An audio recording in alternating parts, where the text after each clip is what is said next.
name is Andrew Doyle. Join me every Sunday evening at 7 p.m. for Free Speech Nation. This is a show where we address current affairs and news stories of the week with the help of two wonderful comedian panellists. I brought in comics because I want to give it a lighter edge, and also they work for less. See you there.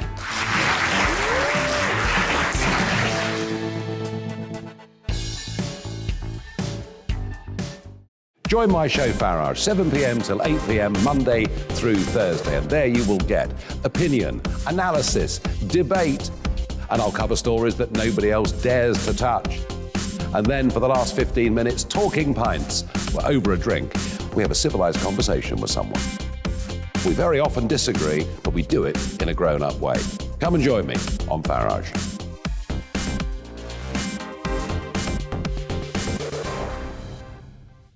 I'm Colin Brazier. I've reported from more than 70 countries around the world, covered wars from Afghanistan to Iraq, from Lebanon to the Balkans. I'm trying to bring that experience, that feel for events, to the studio. And something else, I'm ready to give an opinion. Today's stories with a spark. Brazier from 8 p.m. weekdays on GB News.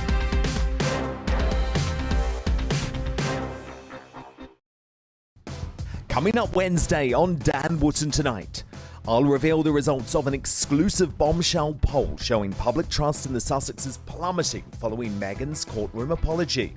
And her half-sister Samantha Markle joins me live from Florida to react and reveal why she's vowed to sue the Duchess.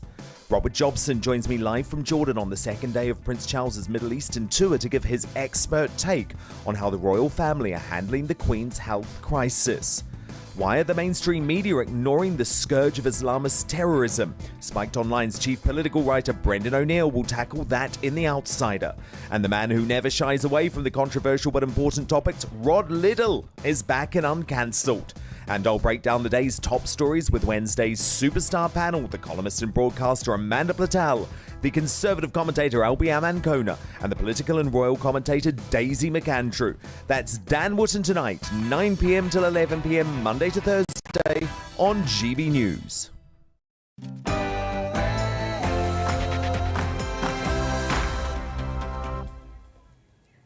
Hello, I'm Simon Evans, and in just a moment it'll be time for Headliners, the show where we look at what's in tomorrow's papers tonight. But first, the latest news.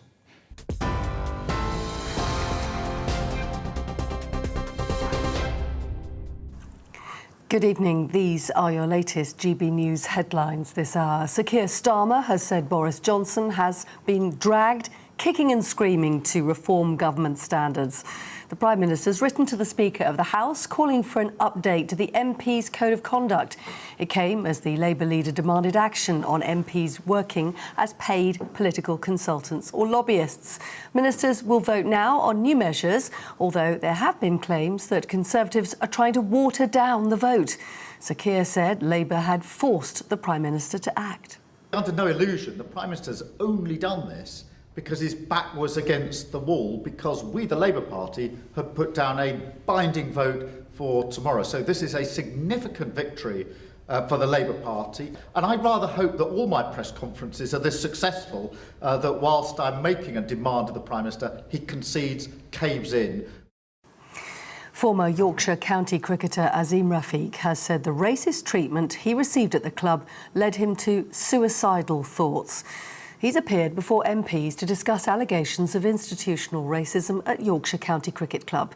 An investigation by Yorkshire concluded Mr Rafiq was a victim of racial harassment and bullying, but nobody had been disciplined.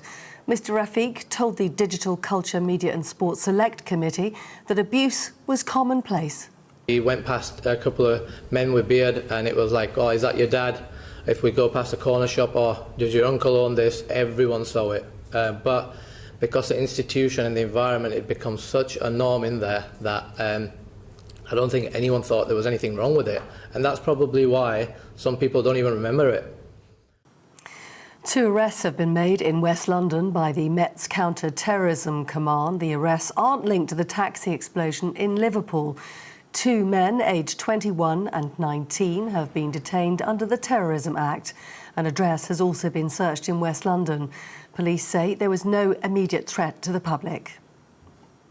Health officials have expressed their alarm at obesity levels among children being at an all-time high. Data from NHS Digital shows almost 1 in 7 start primary school as obese. That's a rise of almost 50% in just 1 year. And more than a quarter are obese by the time they finish primary school. NHS leaders warn that overweight children are at risk of physical and mental illness, including type 2 diabetes and depression.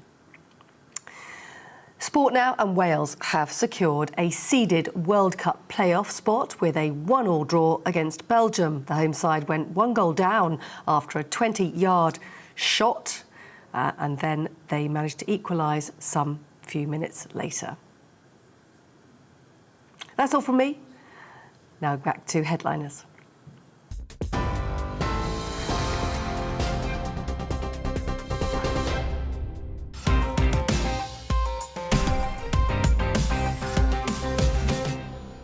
Okay. Good evening, I'm Simon Evans. Welcome to Headliners, where we will be taking a look at tomorrow's misery tonight.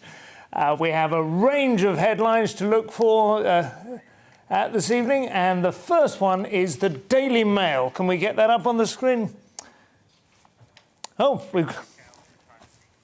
Priti Patel and the asylum seekers. That is our first story tonight. Priti Patel on the asylum merry-go-round.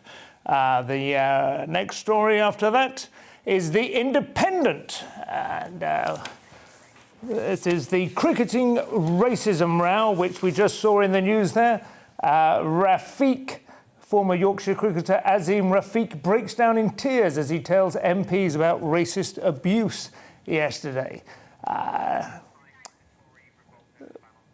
We have The Times running with the Tory revolt over the ban on second jobs. This has obviously been a lot of toing and froing over the last few days, and it was finally announced by Boris Johnson in a manner calculated to disrupt poor old Keir Starmer's press conference, where he was demanding precisely that. The next one after that, we have the Metro, which is going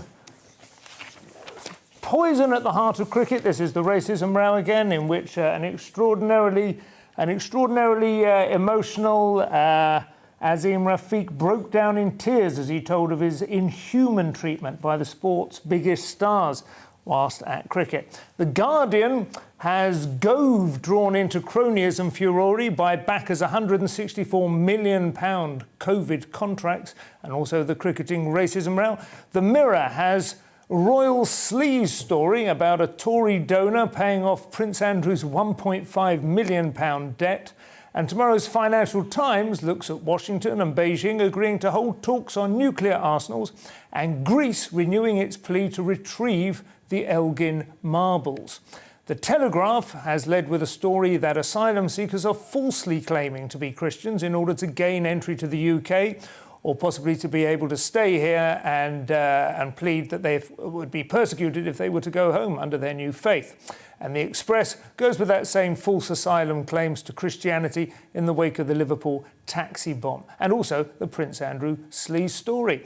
And finally, the Daily Star is leading with yo-ho, no, and no bottles of rum. This is about pirates making our supply shortages worse by hijacking ships and lorries en route to the UK.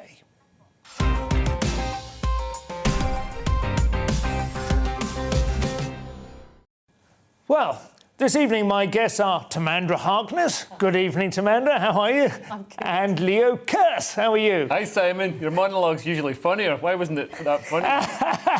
Good, because I was having to wing it based on what was coming into my ear. We don't want to draw attention to the technological shortcomings of the show at this point. Let's try and save it to the last few minutes of the show. We don't want to provoke the gods. So, Leo, we're starting with you this evening, and the story that's on the front page, you got it on the front page of the Mail. I think it's...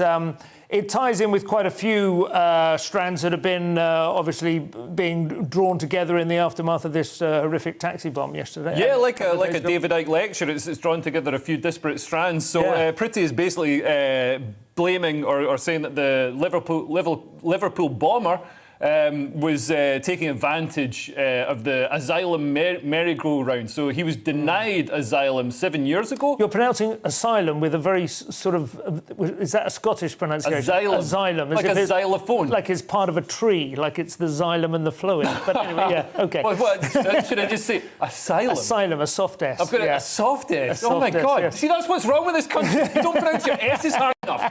You think people are going to come here if we say asylum? You know what I mean? You've got to say it like you're... Asylum, like you're an angry German. And then... You will not get asylum. Then nobody will be taking advantage of the system if it's called an asylum. Now, this isn't... She hasn't actually... I mean, I don't know whether she has particularly come out against the Liverpool bomber, but the picture there... I don't think she's in favour of the Liverpool bomber, but the broader picture is that there were 1,000 migrants arrived on the beaches today. That there's a lot of migrants coming across by boat across the channel. A killer migrant. Yeah. Which I mean, to be honest, it's probably going to mean. I mean, I think we're getting it's a knockout for migrants. I mean, if they can make it across the channel, I think they've shown the determination, the guts that they really want to be here. Yeah. So I think that's why our economy is doing so well compared to the rest of Europe. If they could pick up some scallops on the way over, I think it would be a shoo-in. Oh, perfect! Yeah. And then raise them aloft and turn around and laugh at France. Yeah. Then I think they're scallops. Maybe scallops for asylum. So you think instead of having like a more organised system where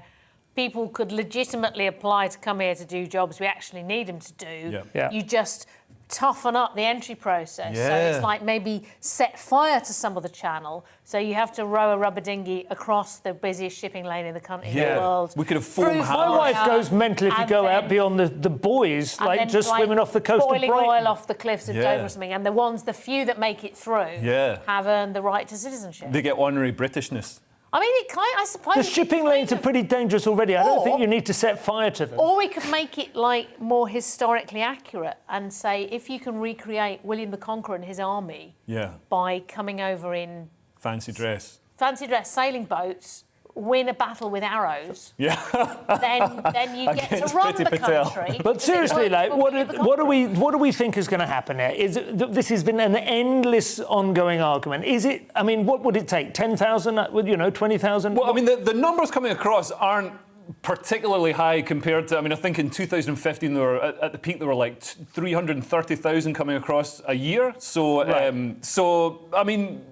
We're saying it's 1,000 a day, so that is high. That's higher than that. Yeah, I mean, it's a lot coming across by boat. But, I mean, yesterday was an anomaly. There's not normally that many coming across by boat. I think at the moment, because we've got poor relations with France, so they're punishing us. They're basically the Belarus to us. The Belarus Poland. to the Poland, So they're just letting everybody come across that wants to.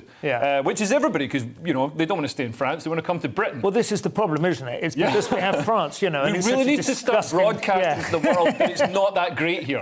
It's cold, and they're not going to have a great time. I mean, this guy. One theory that's been put forward for the Liverpool bomber is that he was so frustrated over his asylum battle that that's why he blew himself up. I mean, having dealt with a problem with the DVLA for a few months, I can understand how that could happen. But basically, Priti Patel is saying.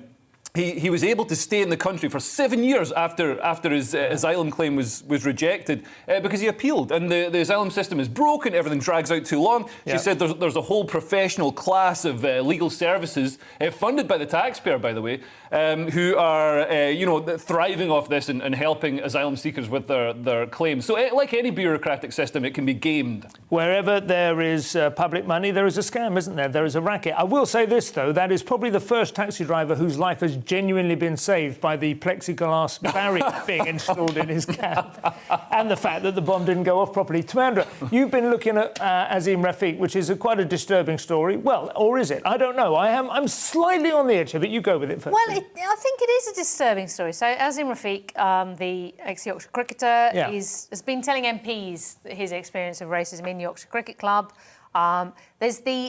All the stories have the very distressing picture of him crying, breaking down in tears, which is perhaps a bit misleading because in the course of telling his story, he's talking about the tragic stillbirth of his son, which was all tied up with how he felt he should have been better treated after that. So, it's not just the racism that made him cry, but he gave 2 hours of testimony. He's previously done, I think, a 57-page witness statement. Yeah. But he was testifying to the Digital, Cultural, Media and Sport Committee on the culture of English cricket and how, the P word was routinely used, which was very racist and hurtful. And that, interestingly, he says that the Cricket Yorkshire Club's attitude to him changed after he and 6 or 7 other players complained about bullying in 2017, and he said that after that they treated him worse. But can I just ask, what is my impression of this? I'll be honest with you, and maybe this will mark me out as a hate figure. This is like a residue. This is like a hangover from the bad old days that should have gone but hadn't quite gone. Yeah. It's a slightly different thing from when something flares up, isn't it? I mean, I would imagine this was the normal culture in sports clubs around the country in the 1970s and 80s. Yeah, exactly. I mean, I have to admit, I was born in Yorkshire, but I still don't understand cricket. No. So some of this is a mystery to me. But I don't think you need to know the rules of the silly mid on. To racially abuse to just your teammates. say, is that bloke with the beard your dad? So there's one thing that really confused me was the idea that the England and Yorkshire player Gary Ballance used the word Kevin as a derogatory word for all people of colour. For all people of colour. Yeah, and never heard that. I mean, because when I first saw that, I thought, is he being racist against Irish people as well? Yeah. Because, often people are. But so I really didn't understand that at all. I would love to know how that happened, or if this was just a uniquely weird thing. Yeah, but I did have a thought, which is, apparently, I mean, cricket's it's not like football, it's quite a posh sport. A lot of the people that play it professionally are ex-public schoolboys. I did wonder whether it's just like they think that what most of us would regard as quite brutal interactions with our colleagues is just normal, and that what they regard as banter is actually something most of us would regard as really not very nice at all to the people that you work with. Yeah, I don't know that your professional cricket is actually that posh. I think possibly, but I don't think it's like rugby union would probably be like that's where the posh boys end up, because you really don't play that very much in the So in the state sector. We're waiting for the next. I don't know about this. It just feels slightly odd to me that it's obviously unpleasant, but it feels like it's a human resources issue. Do you know what I mean? It's like exactly. if it was happening in any other, it's not playing for England, it's playing for Yorkshire. Do you know what I mean? And it's for Yorkshire to sort it out. It's a submission to an employment tribunal. So Yeah. it is, basically. Yes, it is. It's him saying, you let all my colleagues be racist to me for What do you think, Leo? You should have done something. Well, I think, you're right.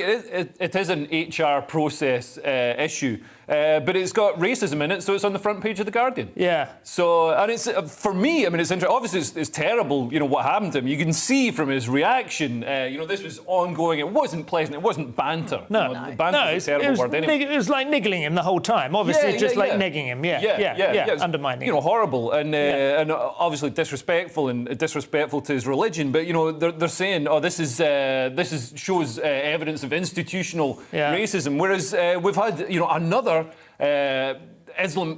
Islamist background suicide bomber. Yeah. And why is nobody saying there's an organisation that might have an issue with some institutional bias? It seems to be a fair question.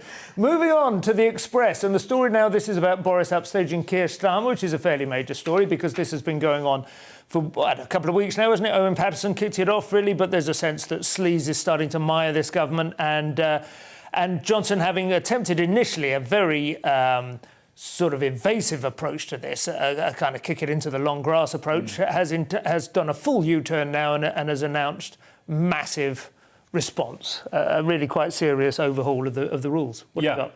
Yeah, so originally Boris, when Owen Paterson was pulled up because he was making loads of money from Randox, which is one of these coronavirus firms. So it does coronavirus tests. Sounds like a relaxing bath, but it's not. Yeah, no, but it's a relaxing bath for the people getting the millions of pounds of taxpayers' money. So they got a contract from the government for £133 million. This is just one of their contracts. Wow. This is just like the first one. Unopposed. So not out for tender, like all the coronavirus stuff. You know, they rushed it through, and we wonder why you know the UK went down this very harsh lockdown route instead of following the Swedish model. It's because in Sweden, if you have freedom and if nobody's like being forced to take tests and all the rest of it, the government can't make lots of money from the forced tests. So in this country, the politicians very quickly realised they could make lots of money from it and awarded lots of contracts to their cronies and to people they directly work for. So Owen Patterson, made sure that Randox was awarded this £133 million contract unopposed, and he was making $100,000 a year from Randox. So it's all kicked off, and Boris originally tried to sort of quash the. A standards committee found Owen Patterson should be suspended, I think, for 30 days, which actually, isn't that bad. By the neck or? If only. Toenails. Although it is apparently it's long enough that his constituents could then trigger a process recall of him. getting recalled. Yeah. So I think that's the thing. It would have opened the door That's to the that. danger. But of course, now he's resigned. There was there is a part of it, just devil's advocate, but there is an argument, I think, in some cases, for principled nepotism in a time of national crisis. But rather than putting things out to tender and like spending ages kind of going, well, I quite like their typeface, but on the other hand, this company have a good record of, equal right. Do you know what I mean? You just kind of go, get Dave to do this. He can do it. He can turn this around. But I think there's a better case to be made for the government not concocting lockdowns and crises so that they can siphon off billions of taxpayers' money. Concocting pandemics. Timandra, you've got The Independent with a story about Boris and Nazanin Zaghari-Ratcliffe's husband, who was on hunger strike for 3 weeks. He was on hunger strike for 3 weeks, yes. So Nazanin Zaghari-Ratcliffe, who is the Anglo-Iranian woman who's been locked up in Iran for, I think, 5.5 years now on pretty overtly trumped-up charges of spying.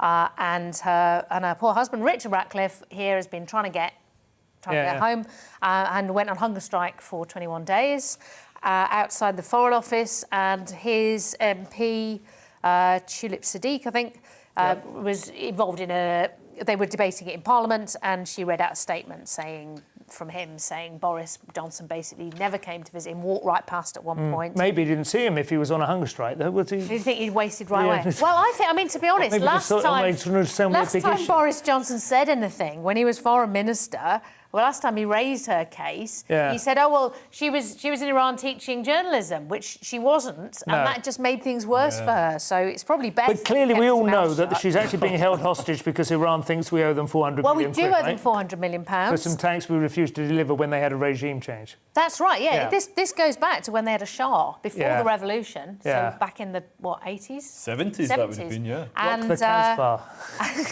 and we've owed them, well, basically we never gave them the tanks because they were suddenly a revolutionary government and we didn't fancy giving them Whereas tanks. previously he was just going to use them for ceremonial purposes and to open horse races. Well, basically we put him in power, so he was going to do whatever we said. But so the British government acknowledges that they gave us $400 million and we should give it back. But we can't because of the sanctions against Iran. So basically, I think you were saying this earlier, Leo. So they're basically holding her hostage. Yeah, you think, Leo, that this should be, we should send in the SAS, right? Oh, yeah, absolutely. I mean, that seems to be the solution here. Like the Americans did it with Osama bin Laden. I think we can get some sort of, extraction unit. Like with Israel providing cover. Israel's always looking for an excuse to bomb an Iranian nuclear. That's the one. That is a direct route to World War III. I think we should go the cleverer route and do what the Americans did with the other lot in Iran and send in a bogus film crew. So we could send and tell them it's the new Bond film shooting there and whip her out, disguise as a Bond girl, stick her on the back of a motorbike. I think tell them we're making a documentary about what an incompetent buffoon Boris Johnson is, and they will they will give us funds and catering. That is such a good idea. It's a pity you've given it away in public. I think nobody watches. Right, stay with us because we'll be looking inside the papers very shortly.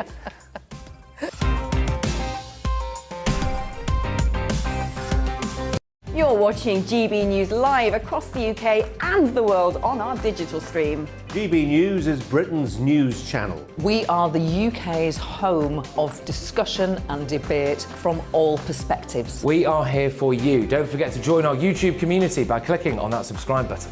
And if you want the GB News app, you can click and catch up on programmes anytime. We love to hear from you, so email us. gbviews@gbnews.uk. Thanks for being part of the GB News family.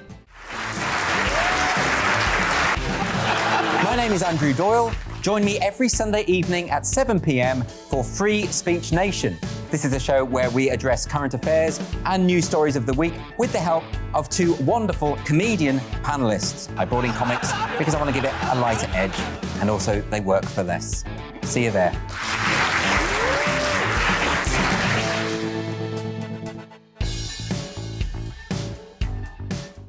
Join my show Farage, 7 p.m. till 8 p.m. Monday through Thursday, and there you will get opinion, analysis, debate, and I'll cover stories that nobody else dares to touch.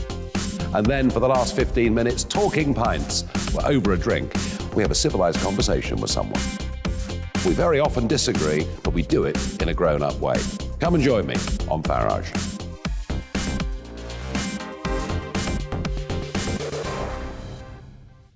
I'm Colin Brazier.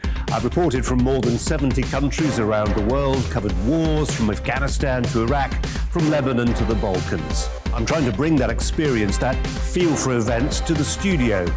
And something else. I'm ready to give an opinion. Today's stories with a spark. Brazier from 8 p.m. weekdays on GB News.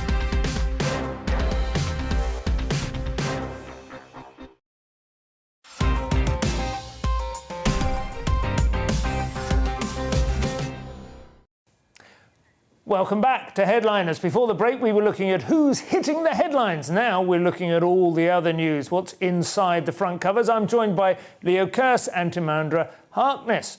Leo, we are moving on to the Mail next, and this is a story about MP Christopher Chope. I think that's the correct pronunciation. Christopher Chope stopping Boris from drawing a line under Slee's chaos. Yeah, I mean, this is related to the previous story about Tory sleaze. So, Putin-esque is the way I'd describe it. Boris trying to stop the Standards Committee and trying to stop the reform, and then trying to introduce reform of the Standards Committee in favour of himself and his own kleptocratic crew.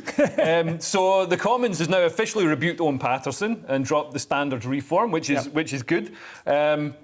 And a lone Tory MP delayed the motion to reverse the standards overhaul last night. So veteran Tory Christopher Chope shouted, "Object," forcing the government to bring a debate and vote today. I mean, I just think it's great that MPs can do things like that. It's great that it came from his own party instead of someone else. But yeah, just shouting object, and that works. It's like a playground game, like no backsies. Yeah, but he has got form for that, and he's been criticised before. There was some, I think it was a bit about upskirting. Chope. Chope, and they wanted to bring it in they just wanted to bring it in because obviously upskirting's a terrible thing, right? That's when somebody films up somebody's skirt, exactly. right? Yeah. Yeah, I mean, for you Scotsmen, this must be a constant worry. I'll send you. Is it a wide-angle lens? Is it going to? Yeah. I'll send you high-res pics. But I think he's right, because these are all bills where if nobody says anything, they just go through undebated, and that's not what Parliament is for. Parliament is to debate these things, and often I think the upskirting bill was an example. It's a good cause, but they haven't necessarily drafted it very well, and it can have all sorts of things. You can stress test it a bit. Sometimes you go, I see what you're trying to do here, but this bill won't do that, and it actually opens the door to some other stuff we don't want. So I think in general, I know he gets a lot of stick for it, but I think things should be Chope gets a lot of stick for his objections. He's known for this. Vexatious. In this case, it was doing what the public wanted. I mean, obviously what the public wanted, but also what most people in his own party want, by the sounds of it. I mean, the sleaze and the kleptocracy seems to be confined to the sort of upper layer of the Tory party, the echelons, the oligarchs. And so some colleagues branded him a selfish TW something. But he says he has no regrets. Theresa May waded in to criticise the government, and it seems in this case he absolutely did the right thing. The Chope Good man. Tamandra, you've got The Guardian there with a story about Stanley Johnson, rarely bringing repute upon his family, in my experience. What's he done this time? So Stanley Johnson, father of the Prime Minister, if anyone hasn't heard of him before. Well, I mean, it's a slightly odd story, because what it is MP Caroline Noakes, who also chairs the Women and Equalities Committee, raised this accusation that Stanley Johnson had touched her inappropriately on the bottom in 2003. Slapped her, I believe, in a sort of almost equine manner. While he was in the running to be MP for Cambridge in Devon, which he did not get elected as. Right. And he's denied this, by the way. It was put to him, and he said he had no memory of anything at all. Yeah, I have no recollection of Caroline Noakes at all. But there you go, and no reply. And this is long before Boris was in the frame at all for PM, or even was he? 2003, wasn't even mayor, was he at that point? No. Yeah, exactly. So he would have been an MP, I think. Yeah. And then after she'd said that, Alva Ray, who is the political correspondent for the New Statesman, came out and said, "Oh, actually, yes, Stanley Johnson groped me at a party at the Conservative conference in 2019, which he also denies." I mean, to be honest, from the sound of it, it was whatever 18 years ago. A 16-year gap between the two groupings. If he smacked her on the bottom from behind, he probably had no clue who she was. Now, I have to say, I think the only circumstances in which you should smack another human being on the bottom is either if they're so young they're still wearing nappies, or you already know them quite well and you think that they will like it. I'm not sure about the nappies one. Rule of thumb. You don't have children of your own, do you? I don't. No, I think that may have just been exposed. I don't think you should slap a nappy bottom. I think they're a bit too young to understand. Also, it might be full. It might be full. You might smack it, and then some Tory policy will come out. You think it's going to be a smack and it's a squelch? Yeah, I was slightly thinking that might be a deterrent in itself. But I just meant, like, children who don't understand. I mean, I was raised by parents who thought they should beat the living crap out of me. And look how I turned out. So I'm not a good example. What do you think, Leah? Well, Noakes, she was MP for Romsey. I mean, I like this. I mean, let's say "like." That's the wrong phrase. This caught my eye. That's also the wrong phrase. I don't know how to couch this. It depends what you're talking about. Somebody, a different, not Stanley Johnson, but somebody else was smacked on the backside. It was the Conservative. Oh, it is. Yeah, it was. It is. Yeah, so it's the same guy. And allegedly. Said, allegedly, according to her, and said, "Oh, Romsey, you've got a lovely seat." Which suggests that Stanley Johnson might have a career ahead of him writing scripts for James Bond films. That's a classic Roger Moore line. That's very true. But the one thing, just finally on that, I mean, he's now 81, Stanley Johnson. And I know Boris Johnson is getting sticks, like, what are you going to do about this? What are we going to do about your father having inappropriately smacked someone on the bum 18 years ago?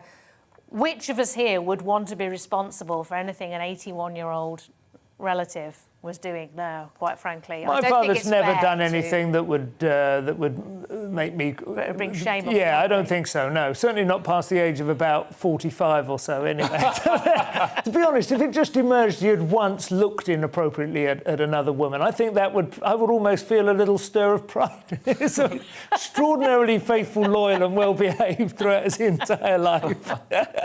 There's got to be something. He's 91 now. Something will come out at some point, that will make me visit. We have two different reactions from two Insulate Britain protesters surrounding their appearance in court. These are the chaps who sort of sit down in the middle of the road in order to encourage people to think about cavity wall insulation and so on. Leo, this one is in the Mail. Yeah, I mean, this is in the Mail. So they're saying Oliver Rock, who's 41, which is far too old to be carrying on with all this teenager eco-warrior Oliver nonsense. Rock. Oliver Rock, just ROC.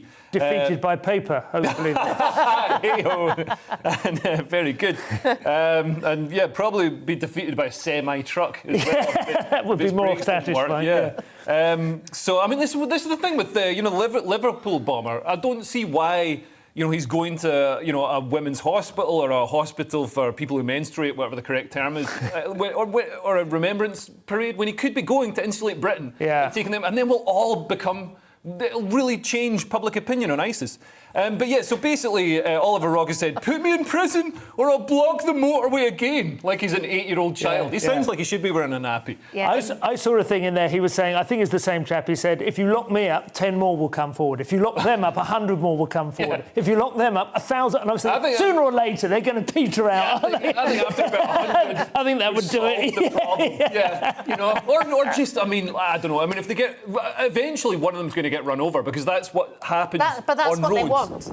I think that's what they're aiming for, you see. I think they won. And they may not have twigged this, but their leader, Roger Hallam, he wants martyrs. He wants either some member of the public to completely lose it and become violent, which so far everyone has been really reasonable and restrained, or someone to run them over either accidentally or on purpose, so that they'll be an eco-martyr. Well, he's the chap, isn't he, who says that we don't understand that by this time next year, under climate crisis, we'll all be getting murdered, raped and eaten by our neighbours because the world is like such a thin veneer of civilization. That's a prophecy that has been going on since the 70s, of course. You know, the end of the world is nigh. Again, we didn't fix it at COP26. We can't do it. Oh, it's 10 at midnight. Oh, we've got COP27 next year, you know? Timandra. I think if... Sorry, I've got to move on, Leo. Sorry. Timandra, it's the Independent next, and the Tories are giving out PPE contracts for their mates. We've sort of covered this to some extent. I have to say, I always find this really confusing because, of course, PPE, when you talk about the government, usually means they all went to Oxbridge and did politics, philosophy and economics. In this case, it means personal protective equipment, as in anti-COVID stuff, masks and gowns and so on. And it's called the VIP lane for PPE contracts. Now, I mean... Fast track. Yeah, fast track. And it's not even... They didn't even get to decide who got the contracts, but they were able to kind of put them on the short list really quickly. And on the one hand, I actually think it's true that in a pandemic, you don't necessarily want to go through the whole... can you fill in the forms for equal opportunities? But on the other hand, I think the fact that they put... it's like Matt Hancock, Michael Gove, Penny Mordaunt, Esther McVeigh and some Tory peers all did this. And the fact that we ended up with such rubbish PPE supplies and so expensive that just suggests that they're a bit crap. They don't have a very good contacts book. If you've ever been to the Allport, if you've ever seen what the sort of people who get into the fast track VIP lane, they're never the right. Finally, just before the break, very quickly, Nicola Sturgeon wants to close all your bars and pubs and bankrupt Scotland just in time for Christmas, I believe. Yeah, absolutely. I mean, considering Scotland's got a reputation for hard drinking and partying, we've actually got an incredibly puritanical government and really temperate as well. Even before COVID, you couldn't get a beer from Tesco after 10 p.m. Temperate's not something you associate with Scotland either, is it? No, it's not. Especially not at Christmas time. Yeah, absolutely, Simon. That's what I just said. No, I mean the climate rather than the temperate movement. Oh, okay. Okay, brilliant. Hibernian. But yeah, so she wants to introduce COVID vaccine passports to the country's pubs, cinemas, and theatres. In my experience, I went to the Hammersmith Apollo, and I've got a COVID passport because I've had coronavirus. So I've got the thing that shows that I've had it. But my friend didn't have it. So while he was arguing with the guy on the door, I just WhatsApped him a screenshot of my COVID passport. No problem whatsoever. So, but on principle, it's wrong, isn't it? It's wrong on principle to coerce people to get medical procedures, absolutely. Even though, and I think actually all adults certainly over 30ish should get vaccinated because I've had COVID and I've had the vaccines and. You want the vaccines rather than COVID. But you can't coerce people to have medical treatment. Well, if you're going to bar them... well, you shouldn't. You should. If you're going to bar them from things like cinemas and theatres and public places and not even give them the option to say, well, all right, I'll take a test to show that I'm not actually infectious, then you're effectively coercing them. I just think it's wrong. I mean, Austria have started saying, if you're on the street without your COVID passport, we will send you back home. And we're going to stop and ask This is panic-mongering. Austria's never overstepped the line on that. Stay with us as we continue to delve into tomorrow's news tonight. We'll be back after this break.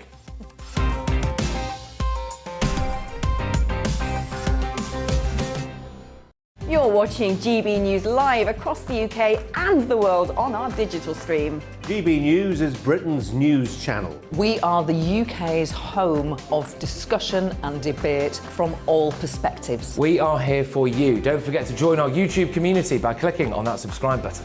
And if you want the GB News app, you can click and catch up on programmes anytime. We love to hear from you, so email us. gbviews@gbnews.uk. Thanks for being part of the GB News family. My name is Andrew Doyle. Join me every Sunday evening at 7 p.m. for Free Speech Nation. This is a show where we address current affairs and news stories of the week with the help of two wonderful comedian panellists. I brought in comics because I want to give it a lighter edge, and also they work for less. See you there.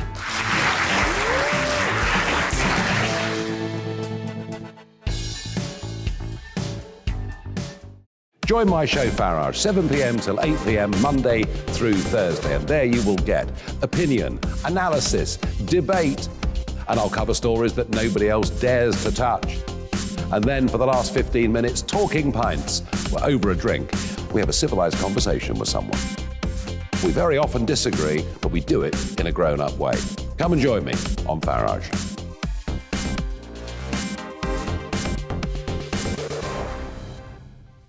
I'm Colin Brazier. I've reported from more than 70 countries around the world, covered wars from Afghanistan to Iraq, from Lebanon to the Balkans. I'm trying to bring that experience, that feel for events, to the studio. And something else.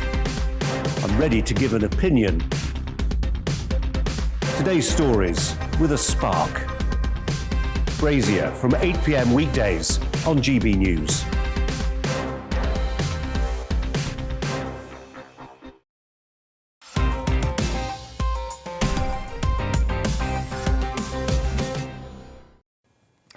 Welcome back to Headliners. I'm joined by Leo Kearse and Timandra Harkness, and we're looking at the news you'll be waking up to tomorrow, assuming you invest in a newspaper. Timandra, according to the Times, Greece it's the oldest pun in the book, lost their marbles. Probably dates back to about 3 or 4 hours after Elgin first made off with them, I should think, that little gag. But anyway, what's the latest evolution of this? Well, the latest is that the Greek Prime Minister, Kyriakos Mitsotakis, has been visiting Boris Johnson Downing Street. And so the Elgin marbles has been raised. He apparently said that it would top the agenda. This is Johnson's aide says this issue will top the agenda next to climate change, migration, the pandemic. So that's how seriously they take it. This is a long-running thing because the British Museum has always held that Elgin actually acquired them legally in Greece at that time. The Parthenon was falling apart. Nobody really wanted them. He shipped them back. Caveat emptor. So the British Museum says, look, we got them legitimately and we're looking after them and we should keep them. And Athens says, we have, there are marbles, an important part of our cultural heritage. We've built a beautiful new museum that's air-conditioned in which to keep them. And I've been there. They're currently displaying life-size replicas with this little label saying, the originals are still in London in the British Museum for now. But what the latest offer is the Greek Prime Minister said, well, how about we loan you the Artemisian bronze, which is a hollow statue of, they're not sure if it's Zeus or Poseidon, and the golden mask of Agamemnon, which was discovered by a British archaeologist, which is supposedly the burial mask of Agamemnon, the king whose brother was married to Helen of Troy, Iliad, Odyssey, all that kind of thing. And that they would kind of loan them and we would send the marbles back to be... They started using reunification, the reunification of the Parthenon marbles, because obviously they don't call them... Do you know, it almost sounds to me like the plot of a Greek myth. Like the Greeks have built this kind of, almost like a wedding bed, like a bridal suite. Like for a the wooden marble, horse. and now she will come, and the marbles will come to beckon them. I think we should give them to Iran.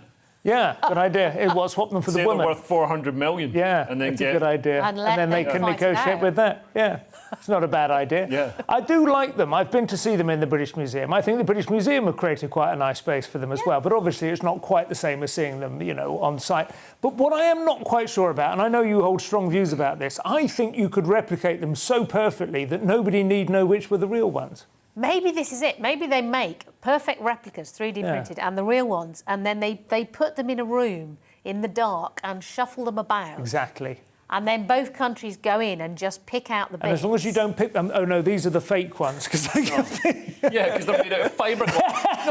No, fake ones are always. I don't want some sort of film set marbles. And they'd be full of custard. I went to a cave. The Bayeux Tapestry Cave. Anyway, some cave that's all painted with cave. Ice Age painting. In France. But they made a fake one because apparently people's breath was corroding the cave paintings in the original one. But it was terrible. It had this sort of knobbly rubberized floor. There was power sockets. I did go in to see one of those caves and it was fantastic. But my kids panicked, got claustrophobia when they saw the darkness within, and they were taken off to a visitor centre. They had a fantastic time eating ice creams in front of the fake paint. So some people respond. Anyway, this is a very similar story in a way, though. In fact, this is almost uncannily similar to what we just discussed.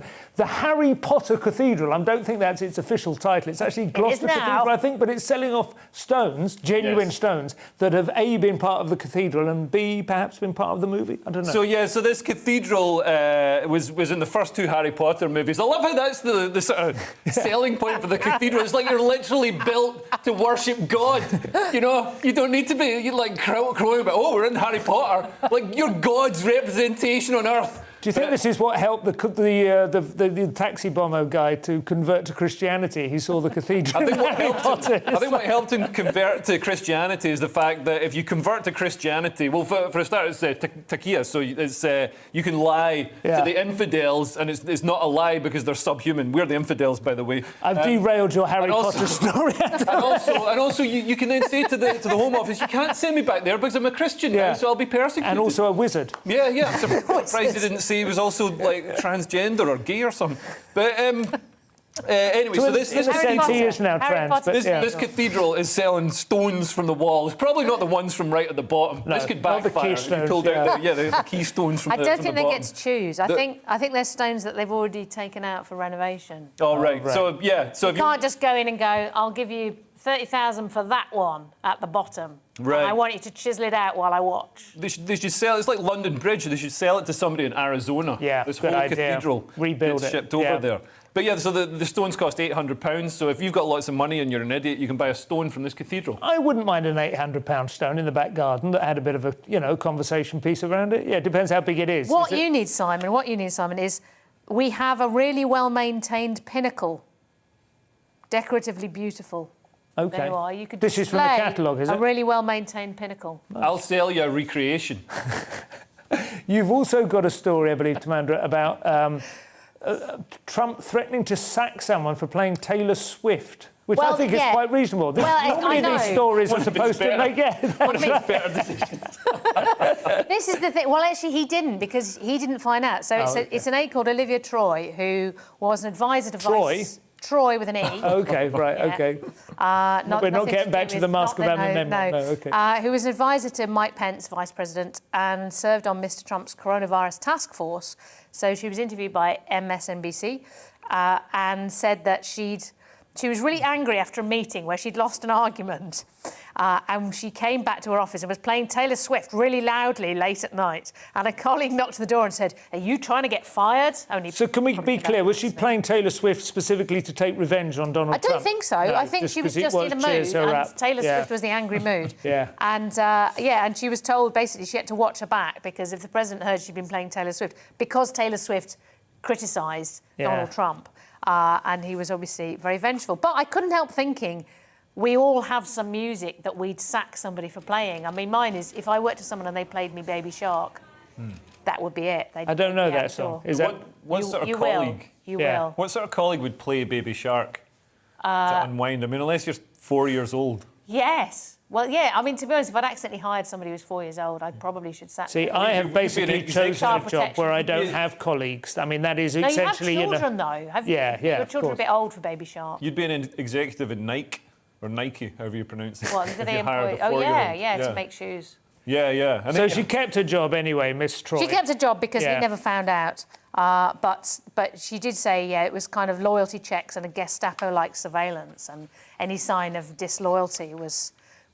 Well, I'm glad she was able to evade the indignity of being anti-Taylor sacked Swift over. release. Worth her weight in gold, I'm sure. Thank you to The Independent for that one. There was a very clever pun there, which is precisely 0 people will spot. Moving on to the next story in the Mirror, Leo, and pirates. Are threatening to scupper out. Well, the supply chains are having a rough old year of it, one way or another. Yeah. So the global supply chains and shipping lanes have been affected by all kinds of things. I mean, the lockdown and then the recovery and the squeeze on oil and everything. And now they're being attacked by drug cartels and pirates. So people, so the British Standards Institution has observed a significant number of criminal organisations masquerading as legitimate warehousing, transport or distribution companies. Over this.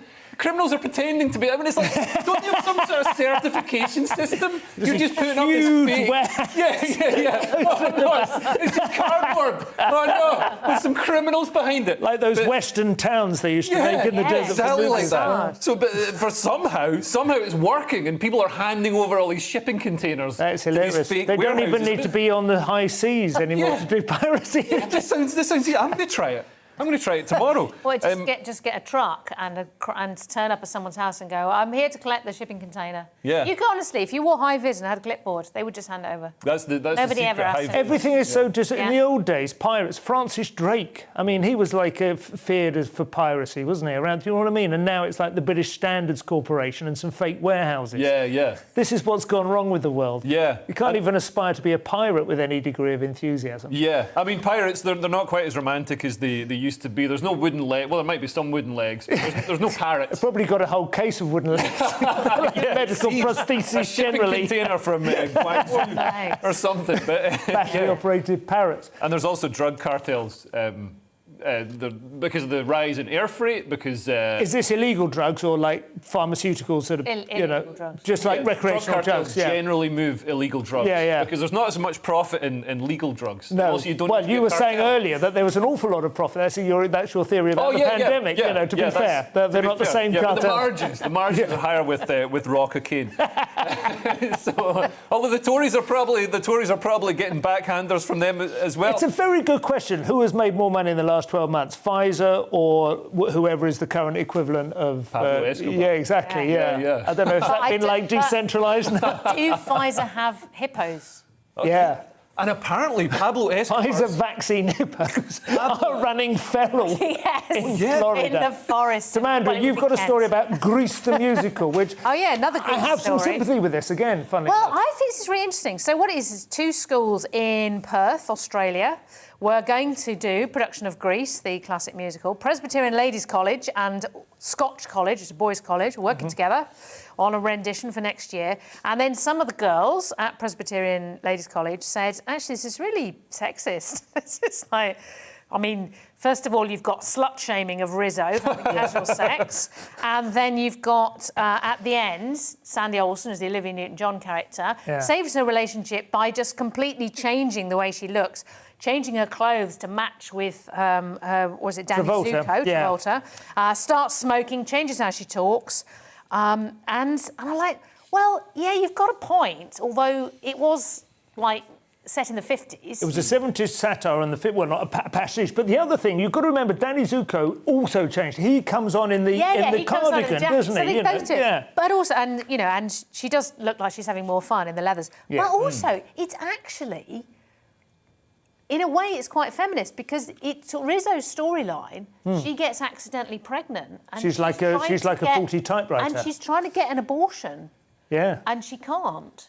So there's actually... in there's a really serious storyline. But obviously, when you're a schoolgirl, there's subtle things like that are possibly lost on you. I think maybe they could do it. Can I just say, I think they could do it like a pantomime. You know, like you can, like, when it's obviously kind of broad, but you bring in modern topical references. You know how they do pantomime, and they do like kind of, you know, Aladdin, but it'll have some reference to. Yeah. Well, what they said was, they said Scotch College listened respectfully to the girls' concerns, and both schools agreed a different musical would be better suited for their joint production in 2022.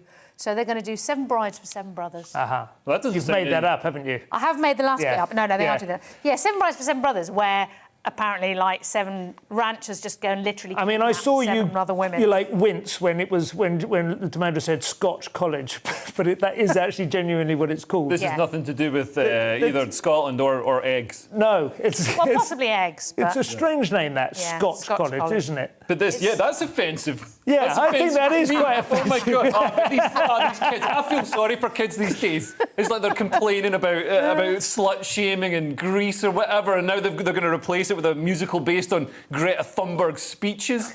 You know, like, come on. They didn't actually say that. Are any of these? Made that up. Are any of them ever going to like lose their virginity or have There's so fun? much to find weird about Greece. For a start, Olivia Newton-John is about 36, isn't she? She plays a virgin. Both of them are. But both of them are way too old. But I just think it's also this thing of, do you want characters in a musical to be your role models? No. Yeah, I mean, if anything, you want to play characters you'd never want to be in real life.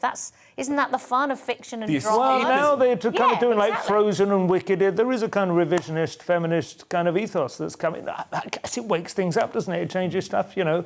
But I always remember there was a time, I mean, Happy Days was exactly the same, a sitcom made in the 70s about the 50s that I watched in the 80s. Just so confused, messing with your head, you know. With the next thing you know... With a 47-year-old playing a 17-year-old. Exactly. And then Ron Howard directs Apollo 11 or whatever. It was just Richie Cunningham.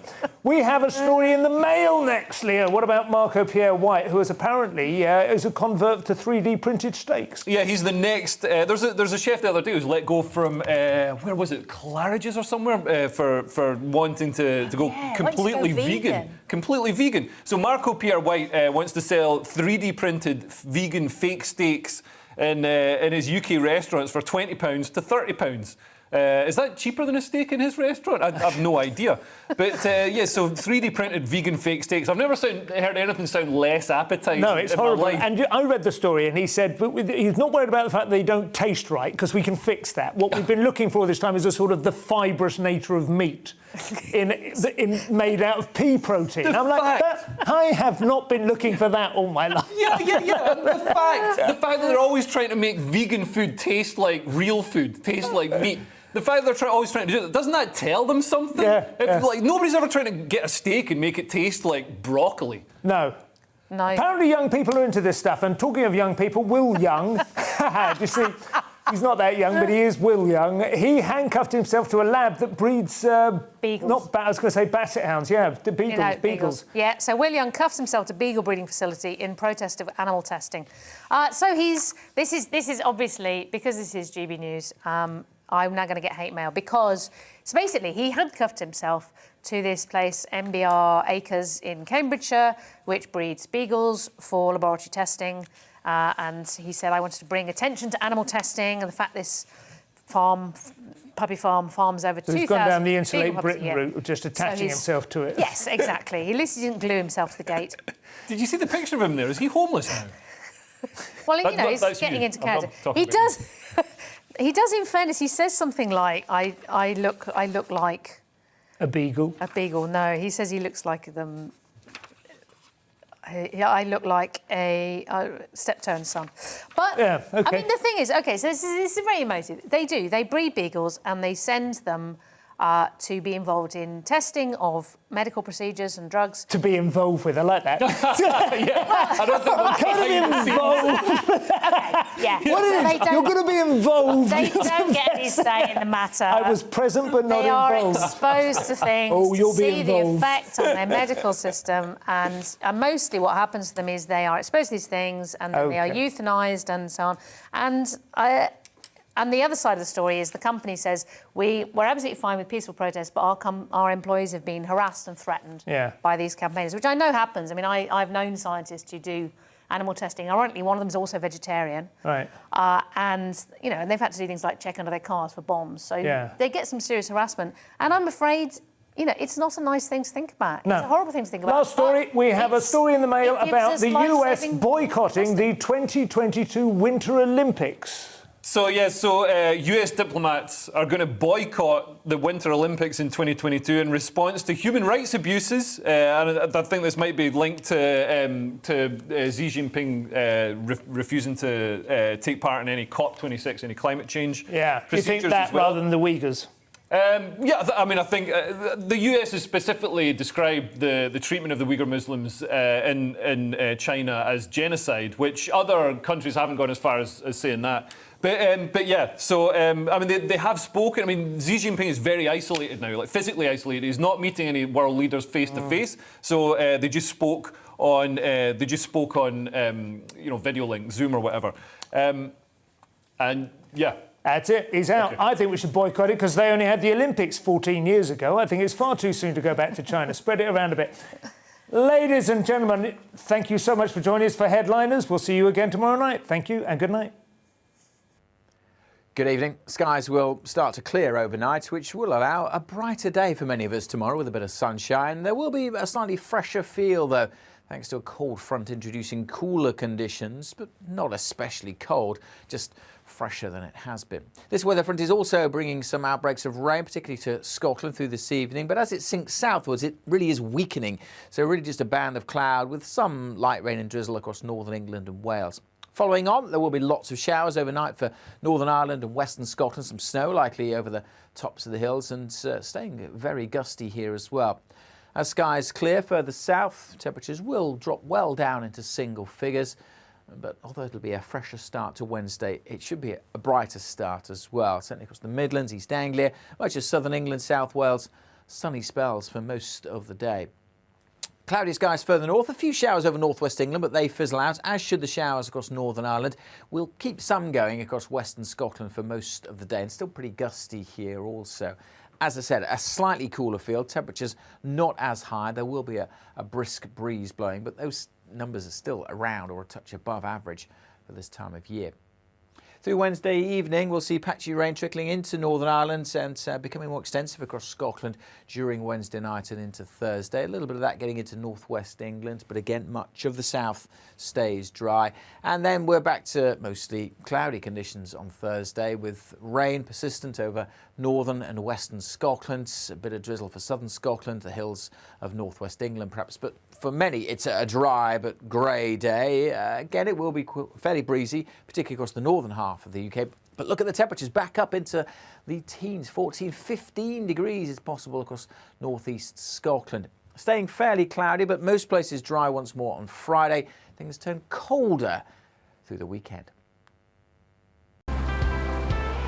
Canary Islands sponsors the weather.